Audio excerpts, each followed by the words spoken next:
hanya Engkau yang kami rindukan. Ya Tuhan, biarlah terbuka semua indera rohani kami untuk menangkap semua yang baik, yang daripadamu, menangkap semua yang ilahi. Roh Kudus, tolong untuk setiap kami anak-anak-Mu mengerti, memahami dan menyadari tidak ada tempat yang lain yang lebih baik selain di hadirat, selain di hadapan. Tidak ada tempat yang lain yang lebih menyenangkan. Tidak ada tempat yang lain yang memberi kami sukacita. Tidak ada tempat yang lain yang memberi kami damai sejahtera. Tidak ada tempat yang lain yang memberi kami kedamaian, kekuatan selain di hadirat-Mu ya Tuhan. Memuji, menyembah Engkau seumur hidup kami. Menaikkan syukur kami kepadamu Tuhan. Ya Ranamu.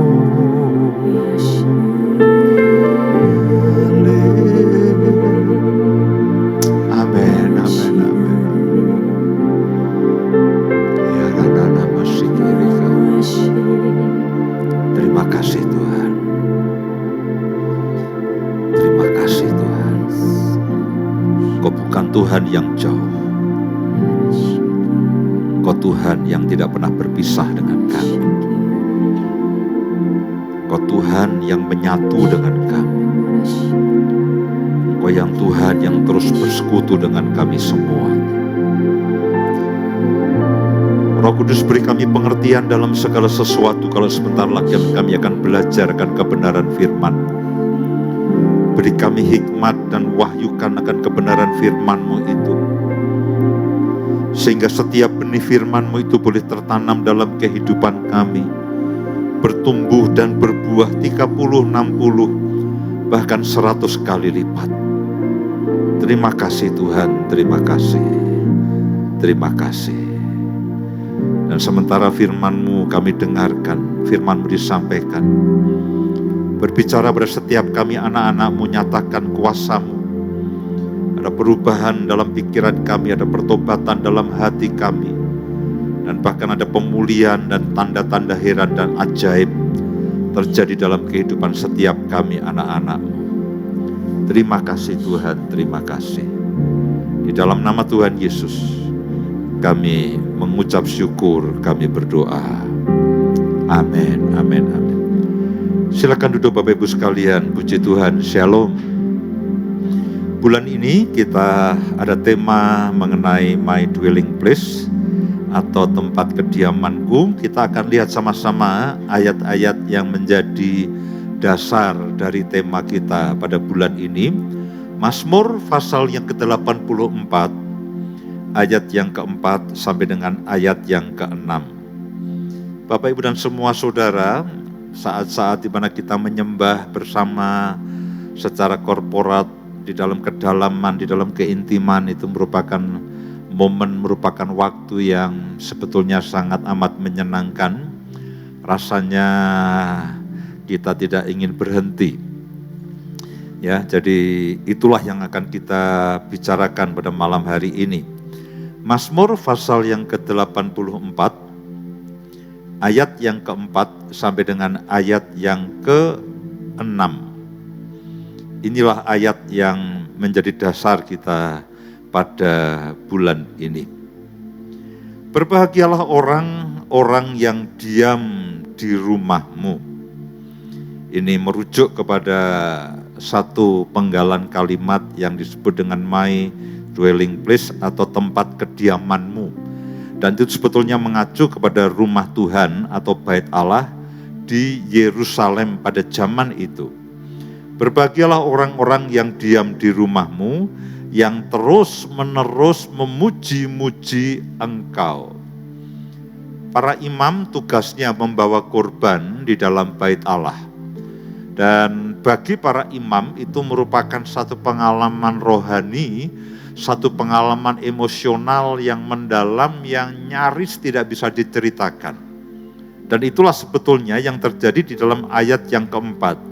Berbahagialah orang-orang yang diam di rumahmu.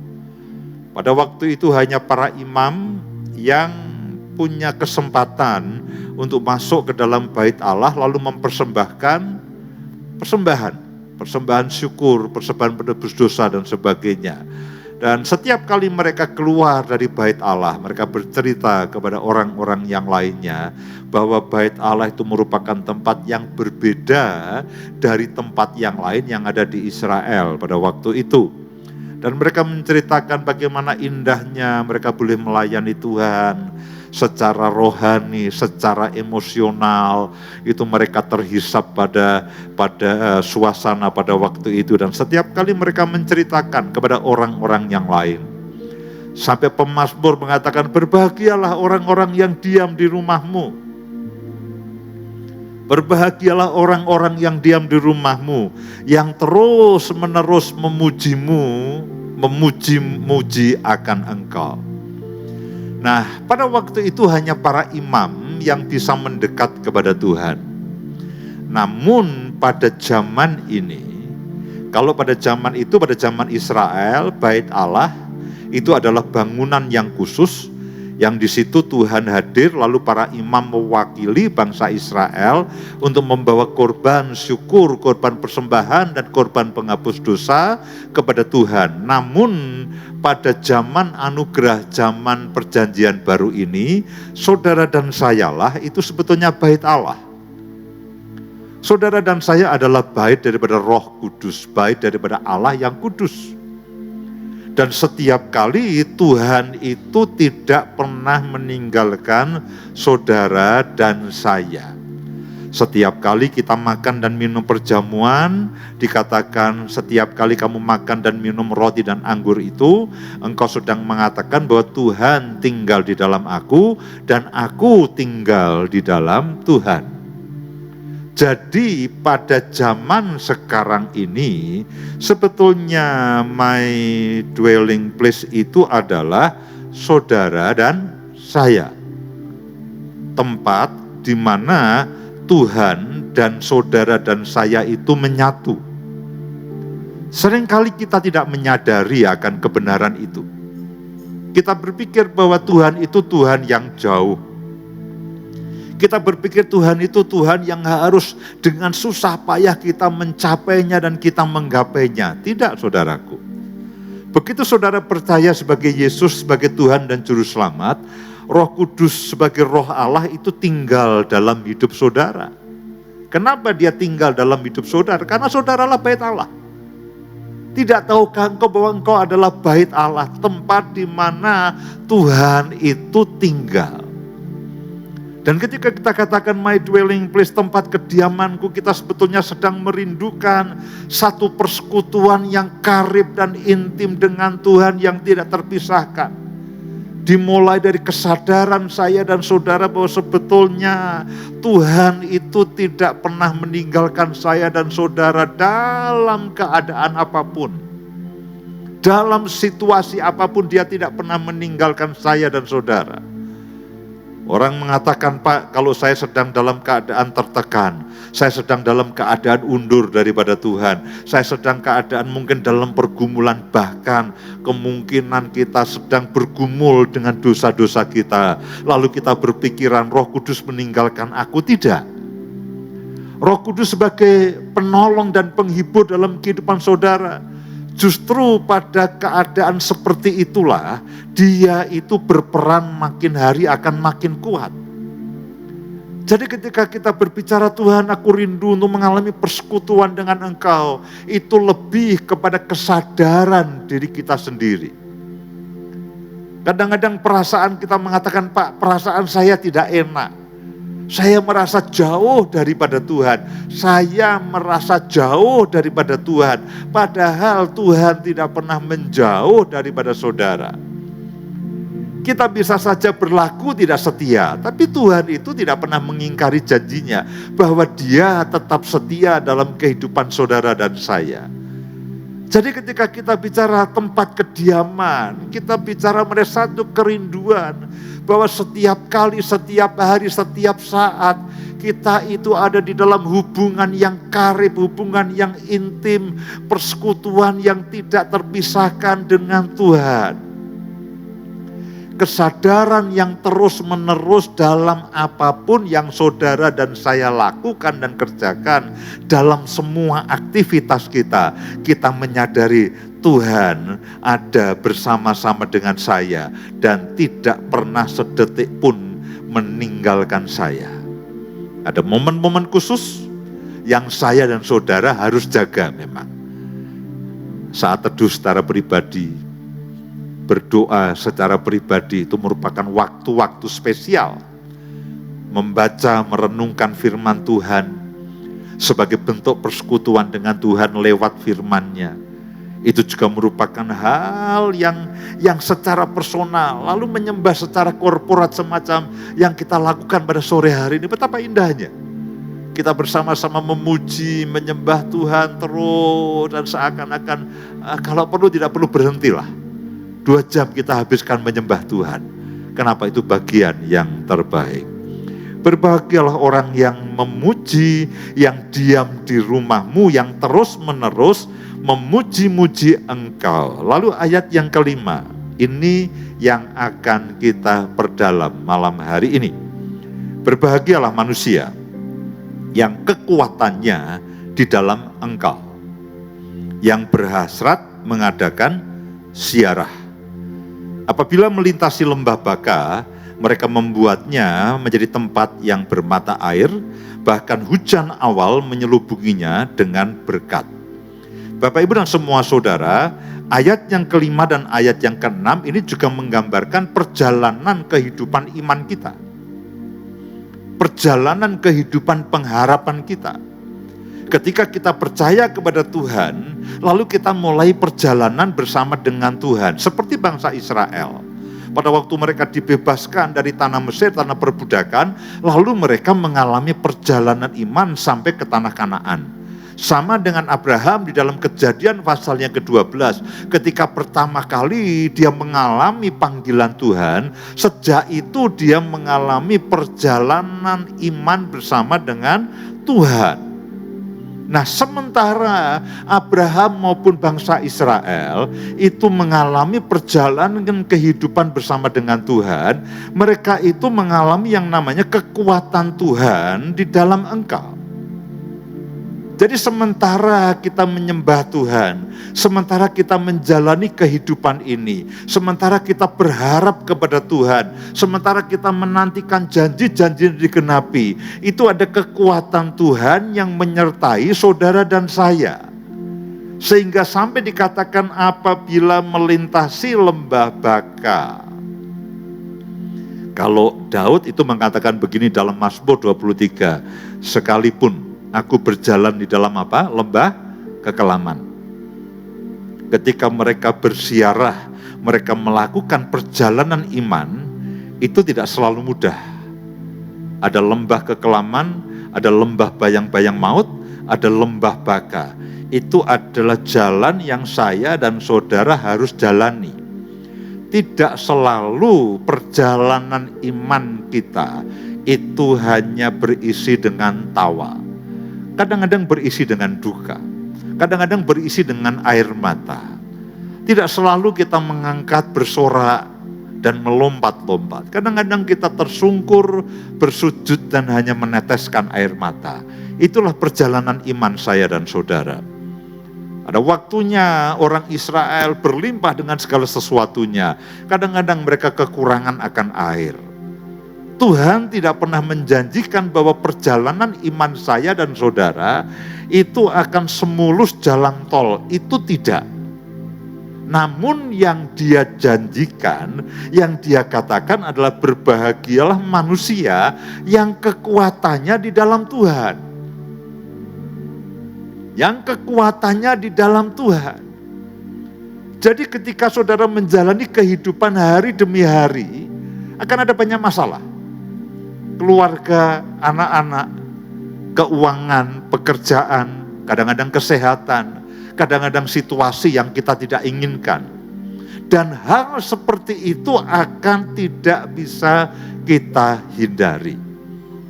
Alkitab mengatakan berbahagialah manusia yang ketika melakukan ziarah kepada Tuhan, melakukan perjalanan imannya, itu kekuatannya di dalam Tuhan, bukan kekuatannya di dalam dirinya sendiri. Nah, saya akan lebih mempertajam dan mempersempit mempertajam pada malam hari ini dengan tema mengenai keyakinan iman.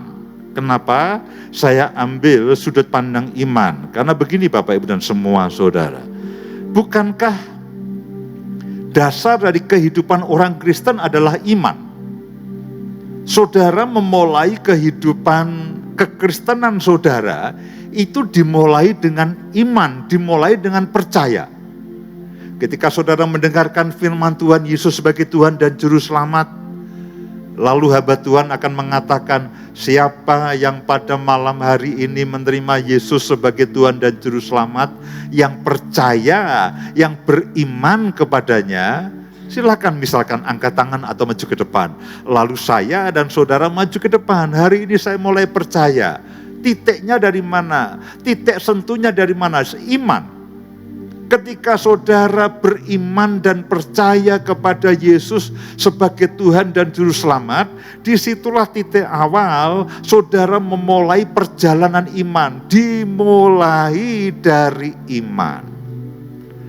Ketika saudara membaca Alkitab, saudara membaca akan janji-janji Tuhan, lalu percaya, lalu beriman. Setiap kali saudara mendengarkan khotbah, ikut seminar, ikut KKR, ikut apapun, saudara percaya, saudara mengangkat tangan, saudara sedang beriman. Dan tanpa iman, orang tidak berkenan di hadapan Tuhan. Bahkan kalau saudara pada malam hari ini saudara datang beribadah di tempat ini, saudara tidak percaya bahwa Tuhan akan memberkati saya dan saudara, Alkitab mengatakan saudara tidak layak di hadapan Tuhan. Ketika saudara berhasrat, berniat datang ke tempat ini, itu dimulai dari iman. Dari percaya, dari pengharapan. Aku mau datang, aku mau percaya, aku mau beriman, aku mau berharap kepada Tuhan. Aku mau mendengarkan firman-Nya yang ajaib, firman yang memerdekakan. Semuanya dimulai dari iman, dan iman, dan iman, dan iman, dan iman, dan iman. Makanya perjalanan hidup kita itu disebut dengan perjalanan iman. Tanpa iman tidak ada seorang pun yang berkenan kepada Allah. Setiap kali kita membaca Alkitab, membaca janji Tuhan, itu titik penghubungnya adalah iman. Buat apa saudara membaca Alkitab kalau saudara tidak percaya? Saudara membaca Alkitab, saudara percaya Tuhan ini firman-Mu. Nah, titik yang menyentuhnya apa? Iman. Saudara menari di hadapan Tuhan, iman. Tanpa iman, tarian saudara dan saya tidak akan ada artinya. Saudara menyembah Tuhan, iman. Siapa yang saudara sembah? Tuhan. Dari mana saudara tahu penyembahanmu untuk Tuhan? Iman. Ketika saya sampaikan firman Tuhan, saya percaya yang saya sampaikan adalah isi hati Tuhan. Dari mana saya tahu? Iman. Para pemain musik menyanyikan pujian penyembahan kepada Tuhan dan berkatakan, kami sedang memuji Tuhan. Dari mana saudara tahu? Pemain musik mengatakan iman. Jadi dasar titik awal dari kehidupan saya dan saudara adalah iman. Dan apapun yang saya dan saudara lakukan yang tidak berdasarkan iman kepada Tuhan, Alkitab mengatakan itu salah, itu dosa.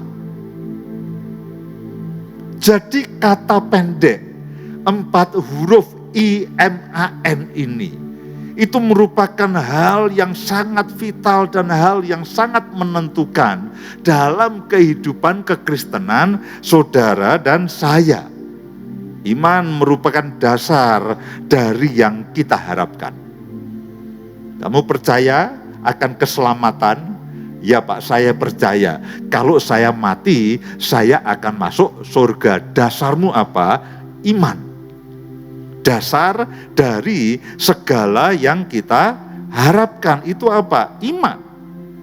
Tanpa iman tidak seorang pun layak dan berkenan kepada Tuhan. Dan bukti, kamu percaya mati masuk surga, dasarmu apa? Iman.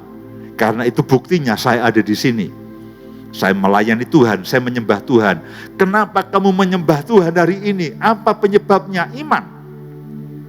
Dasar dari yang kita harapkan iman. Bukti dari yang kita lakukan iman.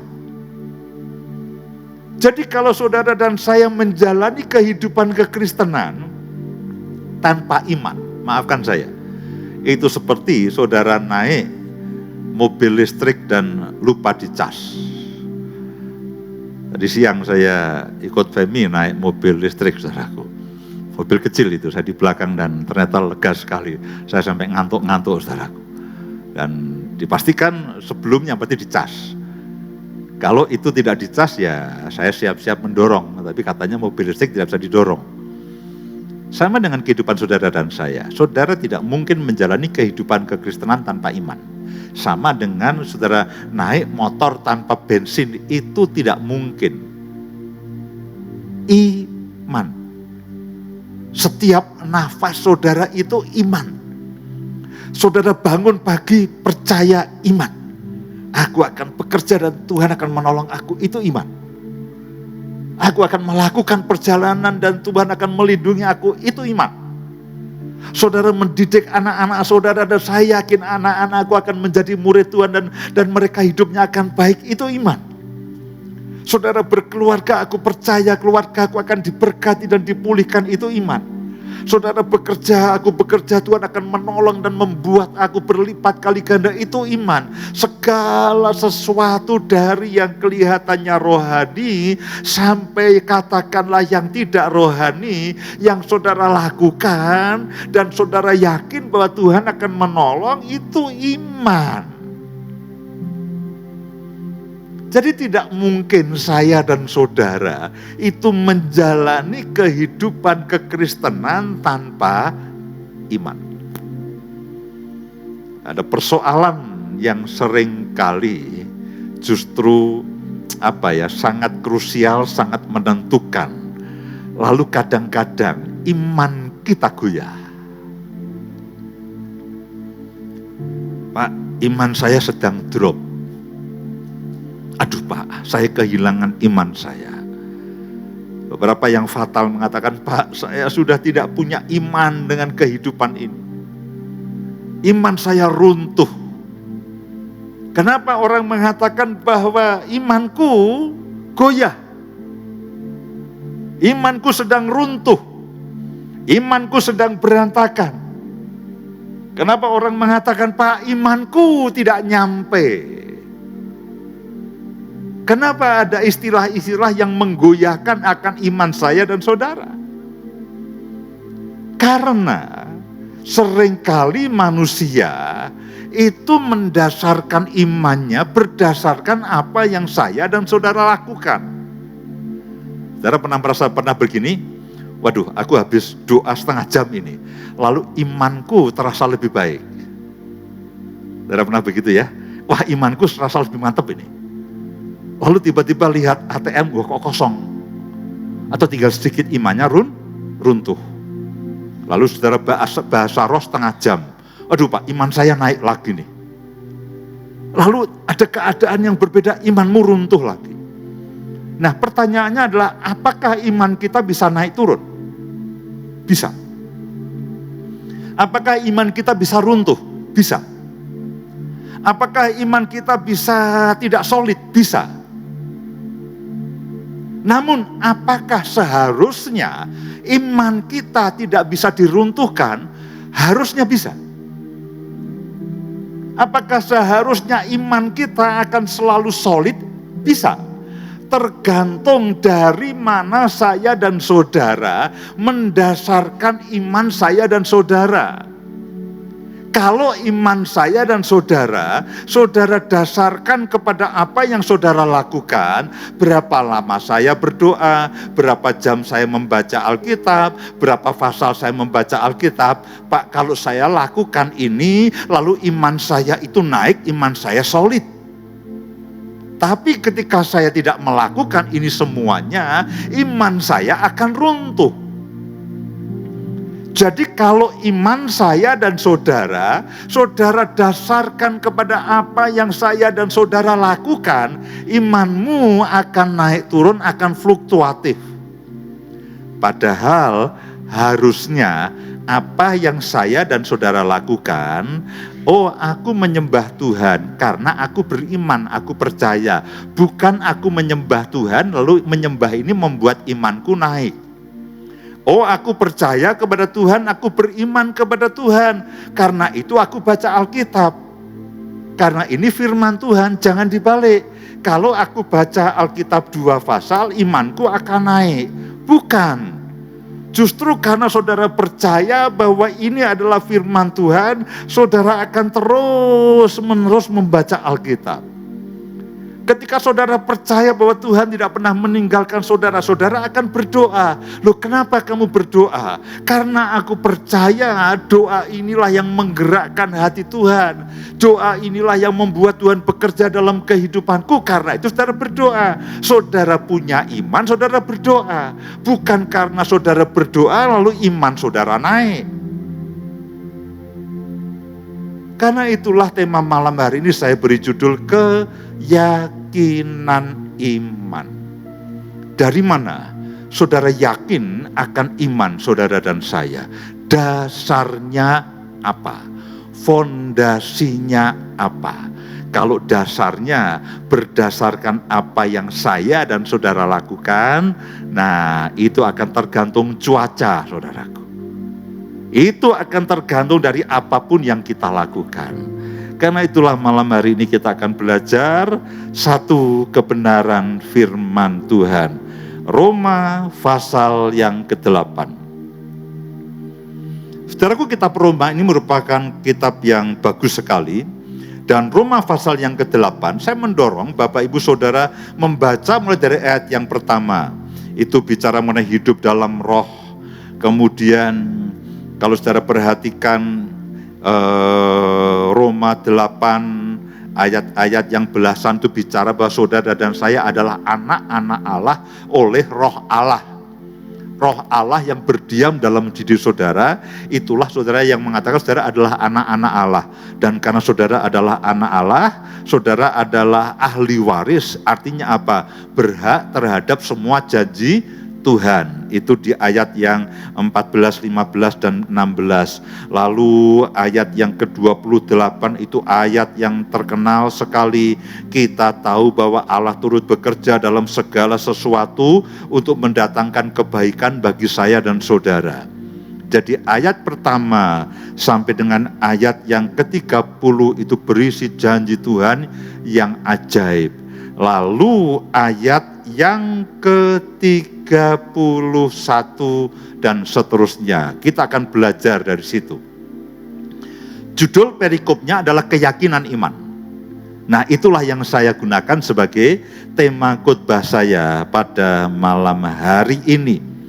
Nah, dari sini saudara akan tahu bahwa sebetulnya yang menjaga iman saudara dan saya itu Tuhan. Yang menjaga iman saya dan saudara itu Tuhan. Kenapa? Saudara dan saya tidak mungkin bisa menjaganya. Ketika Abraham itu kan disebut bapak orang beriman. Apakah imannya tidak pernah lemah? Lemah. Beberapa kali dia melakukan kekeliruan, beberapa kali dia melakukan kesalahan. Apakah Abraham merupakan bapak orang yang sempurna dalam iman? Tidak. Yang membuat iman Abraham bertahan itu adalah karena Tuhan terus bekerja dalam kehidupan Abraham. Dia berkali-kali menampakkan dirinya kepada Abraham. Sampai ketika dia pada puncak putus asanya, Tuhan katakan, Abraham, akulah El Shaddai. Siapa yang menguatkan iman Abraham? Apakah Sarai istrinya? Bukan. Apakah Abraham yang memang kuat imannya? Bukan. Yang menguatkan iman Abraham adalah Tuhan. Kalau saudara baca perjalanan hidup Abraham, itu setiap kali dia lemah Tuhan menampakkan diri. Setiap kali dia goyang dia menampakkan diri. Setiap kali dia mau menyerah dia menampakkan diri. Setiap kali dia mau mundur Tuhan yang berbicara kepada dia. Dan puncaknya dikatakan, Abraham, akulah El Shaddai, Allah yang maha kuasa, yang sanggup dan mau membuat apapun yang aku janjikan kepadamu itu akan digenapi. Abraham hanya ikut. Abraham hanya nurut saja. Saya dan saudara hanya ngikut dan hanya nurut. Tapi sebetulnya yang menguatkan iman Abraham siapa? Tuhan. Nah, ayat-ayat yang saya dan saudara akan baca itu adalah ayat-ayat yang membuktikan begini. Aku ini yang menjaga imanmu. Saudaraku, ketika saya mempelajari ayat-ayat ini, itu begini nih.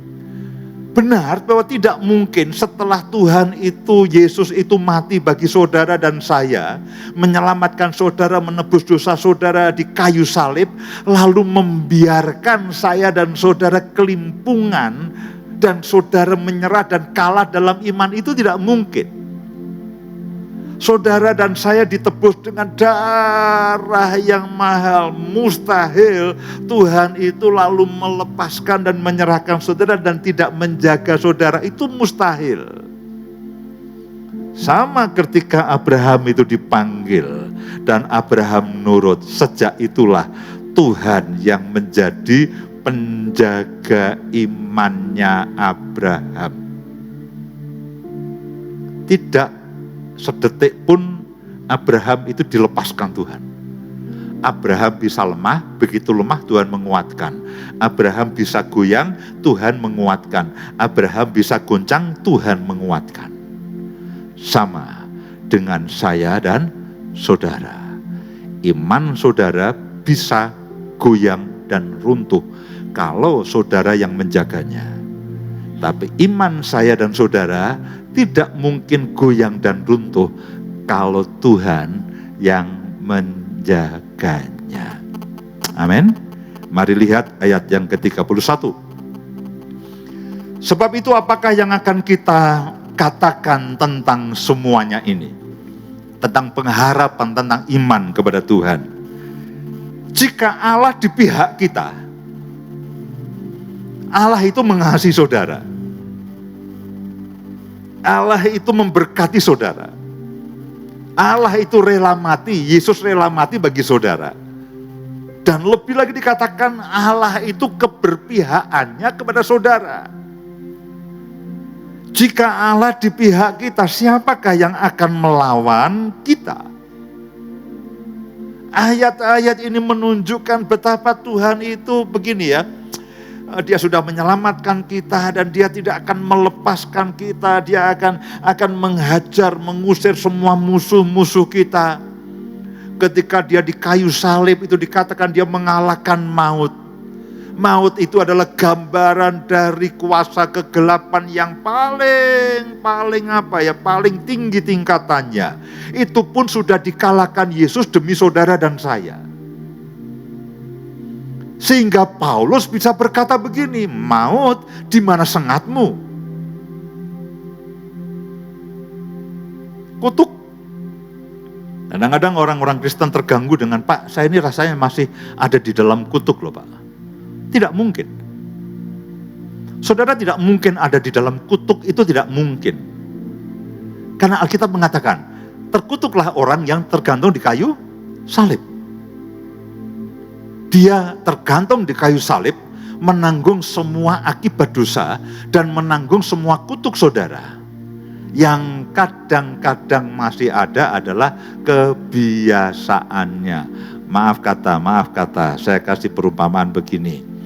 Kalau nenek moyang kita penjudi, maaf kata, kalau ada di antara kita yang mungkin masih punya pergumulan seperti itu, nenek moyang kita penjudi, ayah kita penjudi, Ibu kita pun dimisalkan ya. Sejak kecil begitu kita lahir balita, kita lihat orang berjudi. Lalu kita masuk TK, masuk SD belajar berjudi. Ya, lalu setelah besar ikut judol. Lalu saudara bertobat. Saudara bertobat, semua kutuk judi dihapuskan. Kebiasaannya ibadah antara memberi persembahan atau disisain sebagian untuk judi. Apakah ini kutuk? Bukan, ini kebiasaan. Manusia lama kita, kebiasaan dosa kita yang sering kali mengganggu. Tapi pada dasarnya adalah semua musuh itu sudah dikalahkan Yesus bagi saudara dan saya. Pada bagian akhir dikatakan kita ini lebih daripada pemenang. Karena Tuhanlah yang berperang ganti saudara dan saya. Sebab itu apakah yang akan kita katakan tentang semuanya ini? Jika Allah di pihak kita, siapakah yang akan melawan kita? Artinya tidak ada satupun kuasa yang bisa melawan saudara dan saya. Dia membentengi kita dengan benteng, dengan tembok berapi, dengan apapun. Kalau saudara lihat perjalanan Abraham, dia mengejar raja-raja dengan orang-orang yang dia latih sendiri. Bahkan ketika dia melakukan kesalahan pun, Tuhan masih memproteksi akan dia. Jika Allah di pihak saudara dan saya. Ayat yang ke-32. Dia yang tidak menyayangkan anaknya sendiri, yang paling berharga, tetapi yang menyerahkannya bagi kita semua. Bagaimana mungkin Ia tidak mengaruniakan segala sesuatu kepada kita bersama-sama dengan Kristus? Dia yang tidak menyayangkan anaknya yang dia kasihi. Karena demikianlah Allah mengasihi si dunia ini, sehingga dia mengaruniakan anaknya yang tunggal yang dia kasihi, ganti saudara dan saya.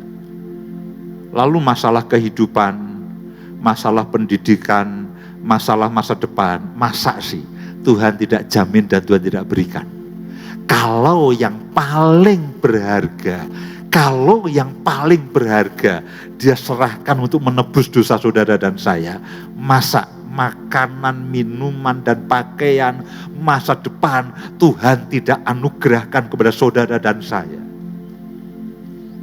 Jadi kalau saudara yakin, Pak, saya yakin akan masa depan saya. Dari mana saudara yakin? Ya karena Tuhan. Tuhan yang menjamin, betul. Bukan saudara yang menjamin. Pak, saya yakin bahwa saya akan mencapai panggilan surgawi dalam kehidupan saya, dalam destiny saya. Siapa yang akan menjamin? Tuhan.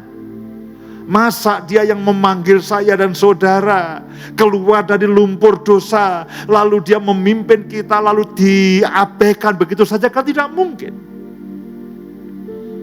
Bahwa bangsa Israel karena pemberontakan dan penggerutuannya lalu harus kembali berputar-putar di padang gurun selama 40 tahun. Tapi saudara tahu bahwa selama 40 tahun bangsa Israel itu berputar-putar di padang gurun yang mestinya seandainya tidak ada masalah, mungkin dalam waktu 1-2 tahun akan sampai ke tanah Kanaan. Lalu karena memberontak, Tuhan katakan kembali ke padang gurun. Saudara tahu, ketika bangsa Israel kembali ke padang gurun, Tuhan ikut tidak? Tuhan ikut. Tiang api dan tiang awannya tidak pernah meninggalkan perjalanan bangsa Israel di padang gurun. Kenapa? Kenapa ketika orang Israel berputar 40 tahun di padang gurun dan Tuhan tetap bersama dengan orang Israel? Karena Tuhan mau meyakinkan bahwa orang Israel itu bangsa yang tegar tengkoh dan bangsa penggerutu dan bangsa pengeluh. Dia harus berputar kembali dan berputar-putar di padang gurun. Namun aku akan tetap bersama dengan dia untuk memastikan bahwa ujungnya tetap tanah Kanaan. Saudara dan saya bisa berputar-putar dalam kehidupan ini. Tidak selalu jalan mulus yang kita lalui. Tidak selalu bahwa perjalanan kita itu lurus dan menyenangkan, tidak. Ada kalanya saudara mundur. Ada kalanya saudara berbelok kanan, berbelok kiri. Kadang-kadang muncul dalam pelayanan, kadang-kadang tidak muncul. Muncul pas Natal, lalu hilang lagi, Paskah muncul. Lalu Natal muncul dan sebagainya. Saudara berputar-putar. Ketahuilah bahwa sementara saudara berputar-putar, itu Tuhan juga ikut berputar-putar. Kenapa? Dia ingin memastikan ujung dari kehidupan saya dan saudara tetap destiny dan panggilan surgawi itu tergenapi. Itulah jaminan iman kita. Ketika bangsa Israel harus berputar, Tuhan juga ikut berputar. Memastikan aku tetap akan di situ. Aku akan tetap menjaga umat yang tegar tengkuk, umat yang menggerutu ini. Aku akan tetap menjaga supaya ujungnya tetap tanah Kanaan. Siapa yang menjamin orang Israel sampai ke tanah Kanaan? Kebaikannya? Tidak. Musa? Tidak. Yosua? Juga tidak. Siapa yang menjamin orang Israel masuk ke tanah Kanaan? Tuhan sendiri. Tiang awan dan tiang apinya. Sebagai tanda kehadirannya, dialah yang menjamin. Karena itulah jangan dasarkan iman saya dan saudara kepada perasaan, kepada feeling kita, kepada apa yang kita lakukan. Aduh Pak, saya habis doa puasa 2 bulan, iman saya terasa solid. Jangan saudaraku. Aku Pak habis pelayanan misi, iman saya terasa solid. Bukan.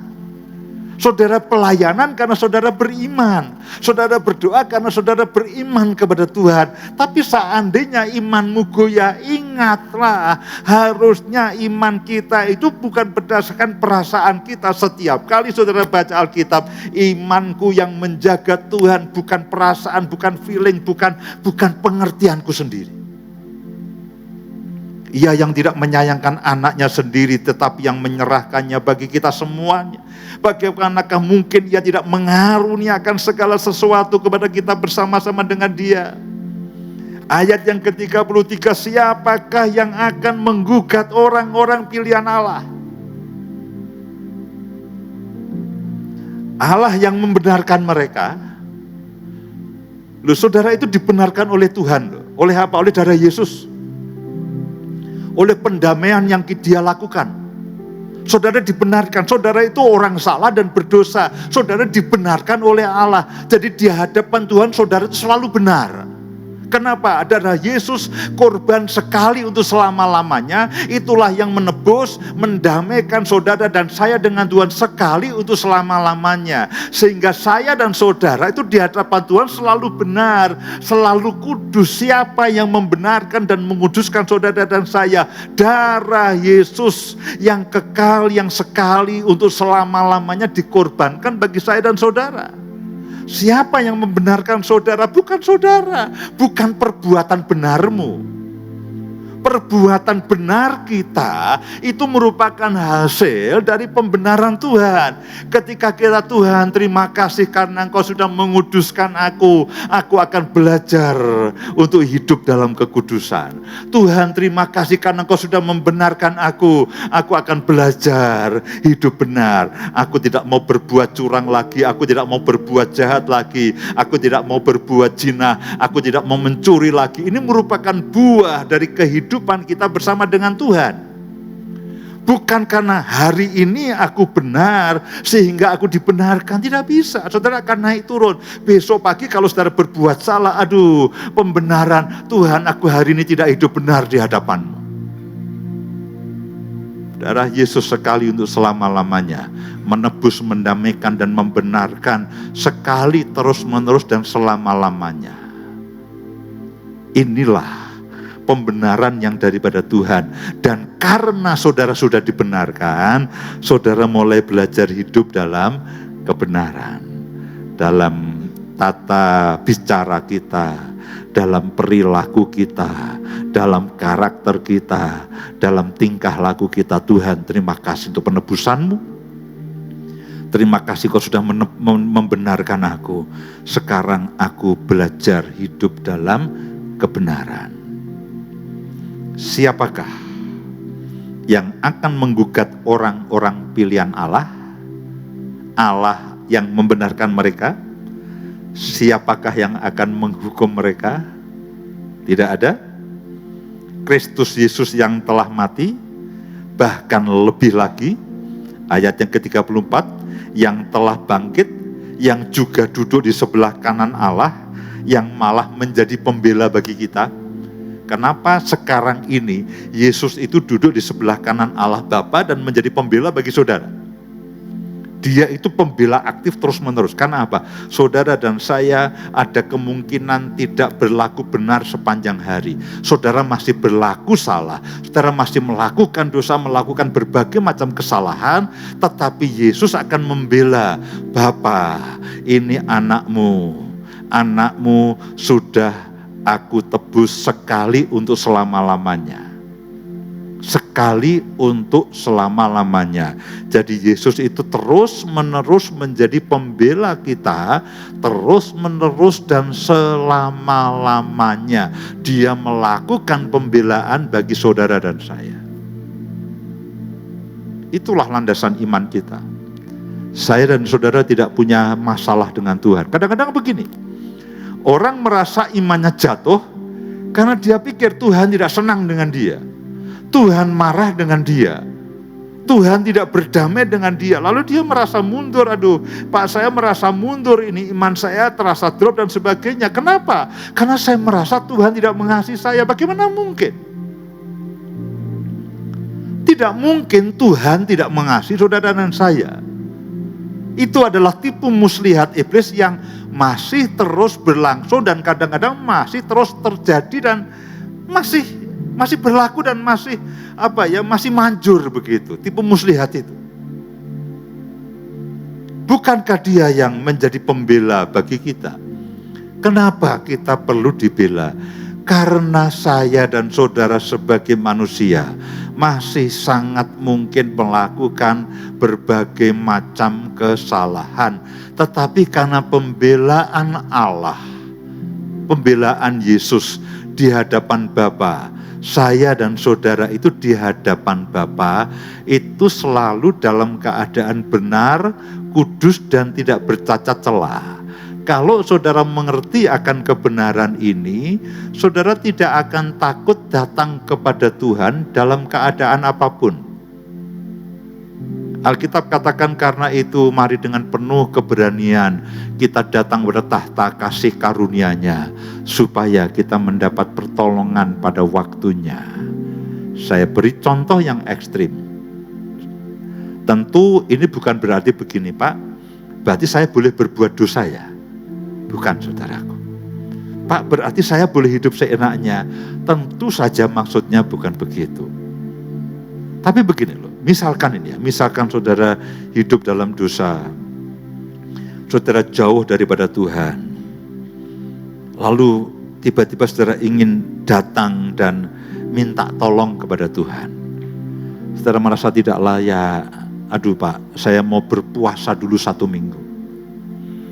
Saya mau berdoa dulu 2 hari, supaya saya layak di hadapan Tuhan. Sementara saudara melakukan berbagai macam masalah, pembelaan Tuhan itu terus-menerus terjadi. Yesus duduk di sebelah kanan Allah Bapa dan menjadi pembela bagi saudara. Kapanpun, saudara dan saya dalam keadaan terpuruk apapun, lalu saudara mau datang kepada Tuhan, tidak ada hal yang perlu saudara tunda. Kenapa?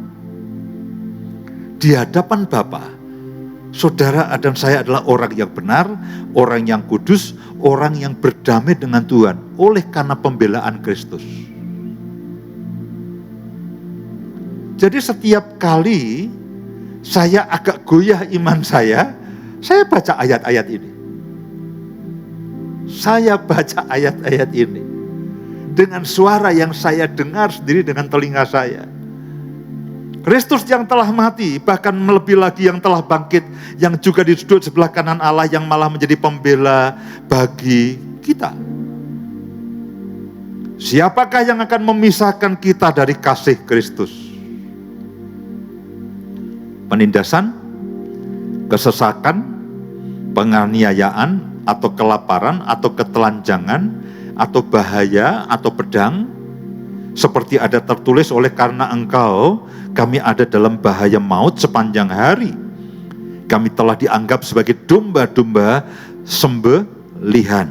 Ayat yang sangat terkenal, tetapi dalam semuanya itu, kita lebih daripada apa? Orang-orang yang menang. Oleh Dia yang telah mengasihi kita. Jadi apakah saudara mungkin kalah? Tidak mungkin.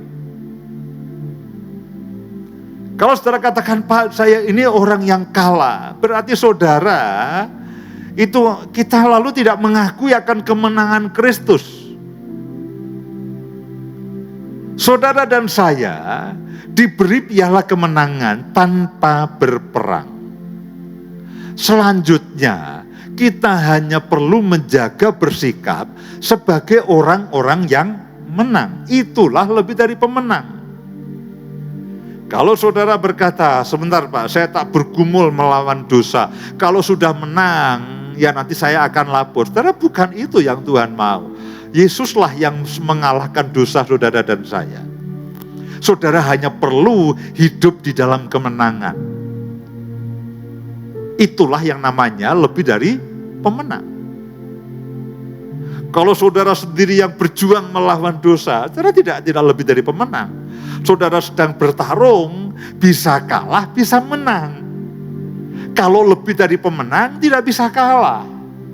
Meskipun sebagai manusia di dalam kelemahan dan keterbatasan kita, sangat mungkin kita ini jatuh di dalam dosa. Namun status saudara dan saya itu lebih dari pemenang. Kenapa? Semua dosa, iblis dan akibat dosa semua sudah dikalahkan oleh Yesus di kayu salib. Dan kemenangan itu dianugerahkan kepada saudara dan saya. Caranya menerima kemenangan itu bagaimana? Hanya dengan satu iman. Jadi janji-janji ini untuk meneguhkan bahwa sebetulnya tidak ada yang bisa menggoyahkan iman kita. Kalau kita sandarkan iman saya kepada apa yang Yesus sudah lakukan dalam kehidupan saya dan saudara. Dia Tuhan yang setia. Dia Tuhan yang sudah memulai semua yang baik dalam kehidupan kita. Dia juga yang akan melanjutkannya sampai pada hari kedatangannya. Dialah yang menolong saudara dan saya. Tetapi dalam semuanya itu kita lebih daripada orang-orang yang menang. Oleh Dia yang telah mengasihi kita. Sebab aku yakin bahwa baik maut maupun hidup. Maut itu selalu berbicara mengenai kuasa kegelapan. Pada tingkat yang paling tinggi itu maut. Itu gambaran upah dosa adalah maut. Tujuan iblis itu menjebak saudara adalah maut. Maut itu adalah gambaran dari manifestasi kuasa kegelapan yang paling tinggi dan besar itu adalah maut.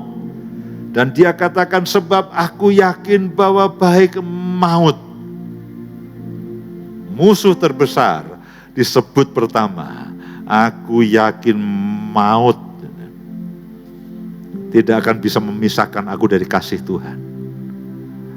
Aku yakin bahwa baik maut maupun kehidupan yang saya dan saudara jalani, malaikat-malaikat maupun pemerintah-pemerintah, baik yang ada sekarang maupun yang akan datang, atau kuasa-kuasa baik yang di atas maupun yang di bawah, ataupun sesuatu makhluk lain, tidak akan dapat memisahkan kita dari kasih Allah. perhatikan baik-baik, cermati akan kata ini. Tidak akan bisa memisahkan kita dari kasih Allah.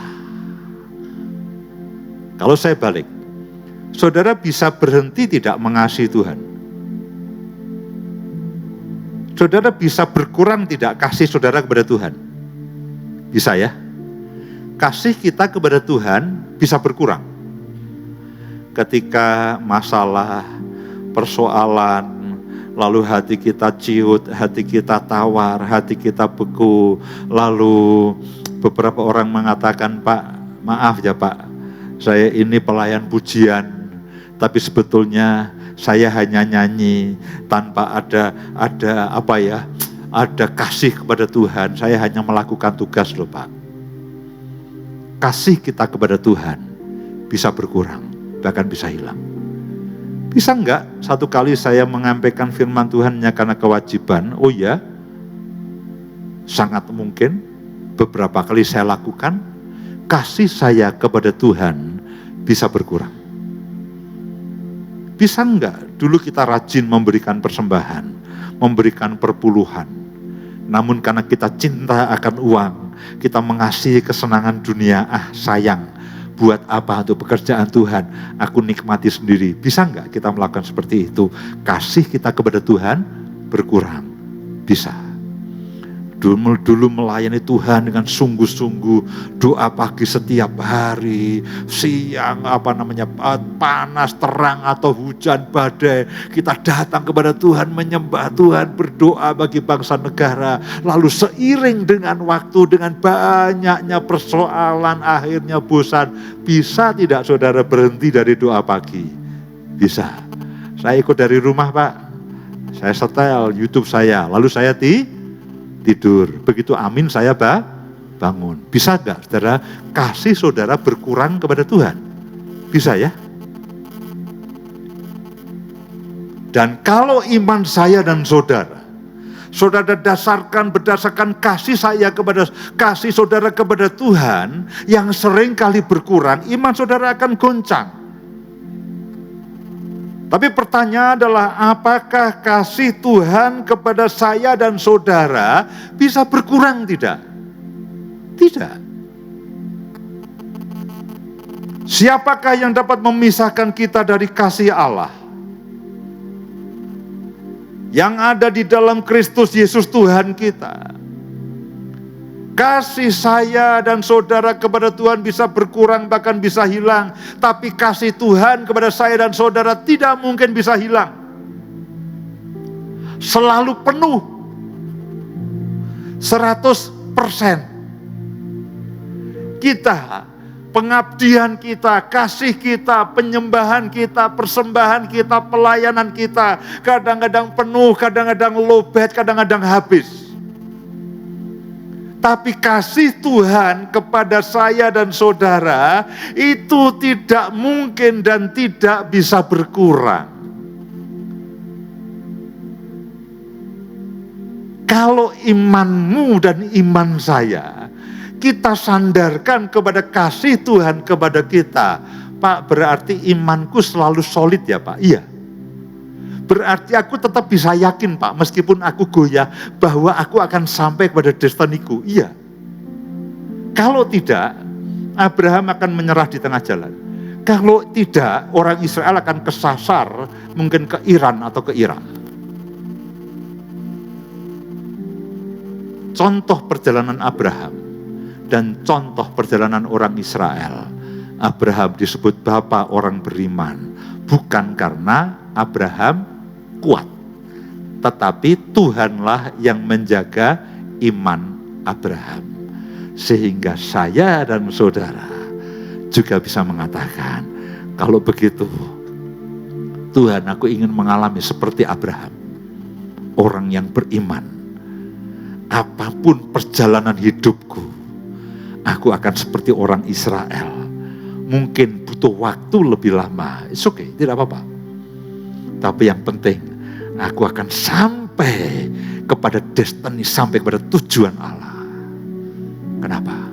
Yang menjaga iman saya dan saudara bukan saudara sendiri, Tuhan. Tuhan.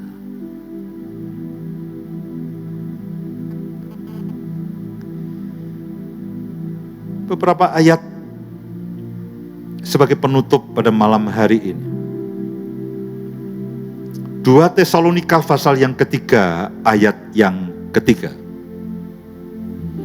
Saya berharap ayat-ayat penutup ini akan menjadikan saudara, kalau begitu imanku ini oke ya, oke. Di hadapan Tuhan oke. Meskipun sedang tidak oke, tetap oke.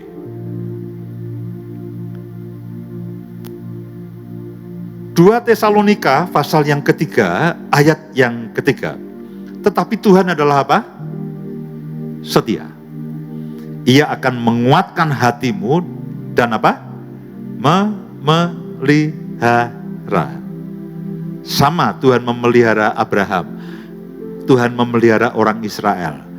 Dia akan memelihara saudara dan saya. Ibrani pasal yang ke-12 ayat yang kedua. Bolehkah pelayan pujian penyembahan bisa maju ke depan? Bolehkah tolong siapkan lagu untuk saya? Julius, tolong siapkan lagu untuk saya. Ibrani pasal yang ke-12 ayat yang kedua. Marilah kita melakukannya dengan mata yang tertuju kepada Yesus yang memimpin kita dalam iman dan membawa iman kita kepada apa? Kesempurnaan. Siapa yang membawa iman saya dan saudara? Siapa yang membawa iman bangsa Israel dari Mesir sampai ke tanah Kanaan? Apakah Musa? Tidak.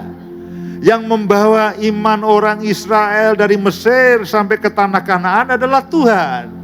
Yang menjaga iman saudara dan saya, supaya destiny Tuhan dalam hidup saudara sampai tergenapi, dan pasti tergenapi, itu siapa? Bukan saudara, Tuhan. Yang memimpin kita dalam iman dan membawa iman itu kepada apa?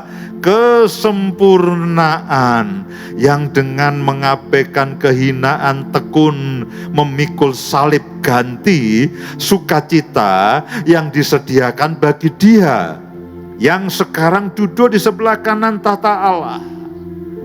Jadi di hadapan Tuhan, iman saya dan iman saudara itu sempurna. Karena yang menjaga siapa? Yesus. Kalau yang menjaga saya dan saudara itu iman, akan berantakan saudara. Karena itulah kalau pada malam hari ini kita katakan keyakinan iman, kita punya keyakinan iman. Siapa Pak yang menjaga iman saya? Yesus. Bahwa sangat mungkin karena kita tidak taat lalu kita berputar-putar. Iya, saya tidak menafikan bahwa saya dan saudara itu berputar-putar. Saudara tanya pada saya, Pak, pernahkah Bapak berputar-putar? Iya, umur saya 61 tahun. Kalau saya hitung mungkin ada puluhan tahun yang hilang dari kehidupan saya. Mungkin lebih. Kalau orang Israel 40 tahun berputar-putar, mungkin saja. Mungkin saya berputar-putar 40-50 tahun itu muter saudaraku. Tapi Tuhan setia. Perjalanan hidup saya dan saudara, kita kan sering menganggap begini, oh orang Israel karena tidak taat, lalu berputar-putar 40 tahun di padang gurun. Kita kadang-kadang sering memandang sebelah mata terhadap orang Israel. Saudara lupa, saya dan saudara bisa lebih parah dari orang Israel. Menurut saya muternya lebih lama daripada orang Israel.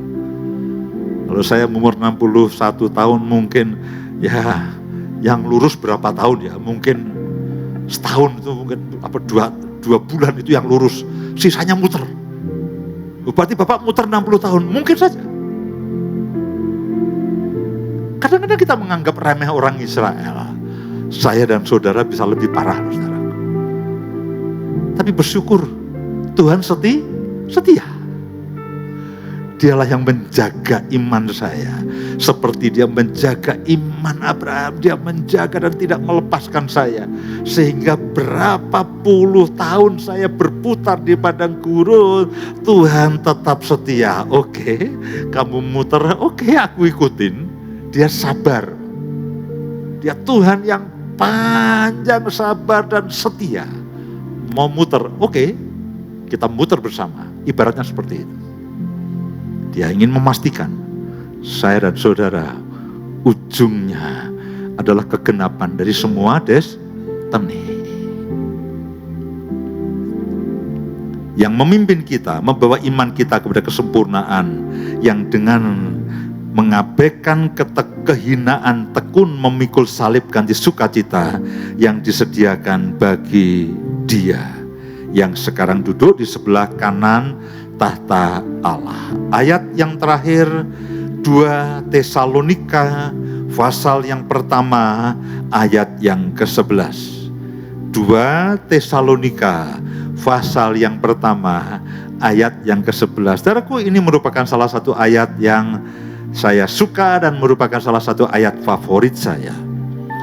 Karena itu kami senantiasa berdoa untuk kamu, supaya Allah kita menganggap kamu layak bagi panggilannya. Saudara dan saya dilayakkan, dan dengan kekuatannya menyempurnakan kehendakmu untuk berbuat baik. Perbuatan baik saudara tidak pernah sempurna. Bahkan perbuatan baik kita seperti kain yang lusuh. Siapa yang menyempurnakan? Tuhan. Sehingga apa yang kita lakukan berkenan di hadapan kita. Apakah penyembahan kita sempurna? Tidak. Siapa yang menyempurnakan? Tuhan. Menyempurnakan kehendakmu untuk berbuat baik. Dan kalimat terakhir dikatakan begini, menyempurnakan segala pekerjaan imanmu. Iman kita kadang-kadang tidak konstan. Iman kita kadang-kadang naik turun. Siapa yang menjaga di puncak performanya? Tuhan. Abraham naik turun, belok kanan, belok kiri, maju mundur. Tuhanlah yang menjaga iman Abraham supaya sampai kepada kegenapan. Orang Israel berputar-putar, Tuhanlah yang menjaga supaya sampai pada tanah Kanaan. Saudara dan saya tidak lebih baik dari mereka. Saudara mungkin berputar lebih lama daripada orang Israel. It's okay, tidak masalah. Tuhan adalah Tuhan yang setia. Keyakinan iman saya dan saudara, Dialah yang menjaganya. Iman kita bisa goyah, tapi di hadapan Tuhan tidak goyah. Setiap kali saudara ingat, imanku kepada Tuhan ini oke nih. Meskipun aku goyah, tapi yang aku percayai pasti akan terjadi. Kadang-kadang kita bahkan kehilangan iman. Tuhan, aku tidak yakin dengan hidupku. Sementara saudara tidak yakin dengan hidupku, Tuhan akan mengatakan, tidak, apapun yang terjadi meskipun kadang kamu sedang terpuruk, aku akan tetap bersama dengan engkau dan akan tetap memimpin engkau sampai pada kesudahannya. Meskipun orang Israel berputar-putar di padang gurun, Tuhan akan mengikutinya dan pada ujungnya akan sampai kepada tanah Kanaan. Demikian juga dengan kehidupan saya dan saudara. Yang kita lakukan tidak pernah sempurna. Tapi percayalah, yang menjaga iman saudara di hadapan Bapa, sehingga saudara pasti sampai kepada kegenapan seluruh janji Allah dan sampai kepada destinimu. Yang menjaga adalah Tuhan, yang menyempurnakan adalah Yesus. Dan setiap kali saudara mulai kebingungan, ingatlah Roma pasal yang ke-8, mulai dari ayat yang ke-31 dengan sampai ayat yang terakhir. Dialah yang menjaga segala sesuatunya dalam kehidupan kita. Kita bisa katakan, Tuhan, Engkaulah tempat kediamanku. Tidak ada tempat yang lain yang aku ingini dan aku rindukan. Engkaulah tempat yang terbaik. Ketika aku lelah, aku datang kepadamu. Ketika aku jatuh, aku datang kepadamu. Ketika aku terpuruk, aku datang kepadamu, tempat kediamanku. My dwelling place. Mari bangkit berdiri bersama-sama.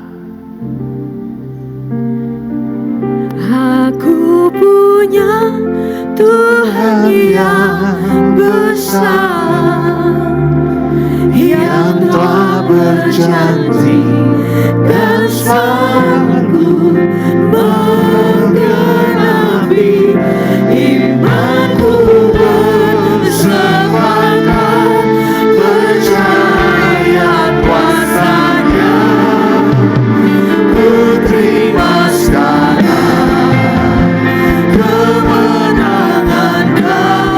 sama-sama katakan, aku punya Tuhan yang besar. Amin, amin, amin, amin, amin. Mari angkat hidupmu di hadapan Tuhan. Angkat hidupmu di hadapan Tuhan. Imanku bersemangat percaya kuasa-Nya. Ku terima sekarang kemenangan. Sekali lagi katakan, aku punya Tuhan yang besar. Punya Tuhan yang besar, yang telah berjanji dan selalu membenahi imanku bersemangat percaya kuasa-Nya. Ku terima sekarang kemenangan darimu.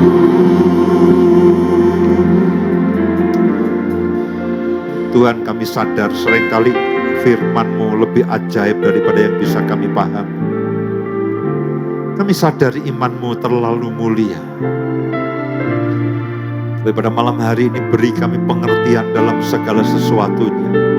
Beri kami hikmat dan wahyukan akan kebenaran-kebenaran firman-Mu itu dalam kehidupan kami sesuai dengan pengertian kami masing-masing.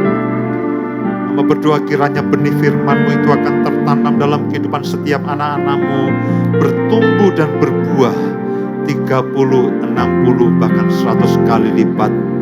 Sehingga kami boleh yakin bahwa iman kami bersandar kepadamu dan pasti kami akan selesai dengan destiny kami. Kami akan sampai kepada panggilan surgawi-Mu. Kami akan sampai kepada rencana-Mu yang mulia dan ajaib. Tidak ada yang bisa memisahkan kami dari kasih-Mu. Tidak ada yang bisa mengambil kemenangan yang sudah Engkau berikan kepada kami. Terima kasih Tuhan, terima kasih. Dalam nama Tuhan Yesus, kami mengucap syukur, kami berdoa. Amin, amin.